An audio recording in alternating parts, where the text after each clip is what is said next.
ശരിക്കും ഞാൻ ചോദിക്കുന്നതിന് ഉത്തരം അറിയോ? ഞാൻ ചോദിക്കുന്നതിന് ഉത്തരം അറിയോ? ഇവന്റെ ചെറുതാന്ന് വലുതാന്ന് റാംബോന്റെ എനിക്ക് അറിയാൻ വേണ്ടാ ചെറുതാന്ന് വലുതാന്ന് അതൊന്ന് പറ. നിനക്ക് എങ്ങനെ കാണുന്നത് ചെറുതായിട്ടാണ് വലുതാവോ? പറ പ്ലീസ്. എടാ ഒന്ന് പറയടാ. സൈസ് പറ. എല്ലാവർക്കും സൈസ് പറ. എടാ ഒന്ന് പറയടാ പ്ലീസ്. എല്ലാരും പറഞ്ഞ എടാ റാംബോന്റെ സൈസ് നമുക്കൊന്ന് അറിയണം പ്ലീസ്. അതൊന്ന് പറയണ. നീ ക്യാമറ മൊത്തല്ല ഇല്ല കാണുന്നില്ല. എടാ മെന്റലിസ്റ്റ് എടാ നിന്നിങ്ങനെ ആക്കിയ നിന്നെ പിരാന്തനാക്കിയ മെന്റലിസ്റ്റ് മുങ്ങി.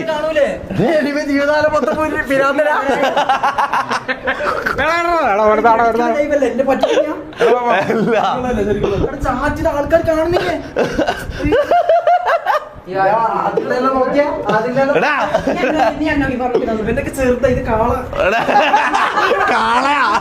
കാളാന്ന്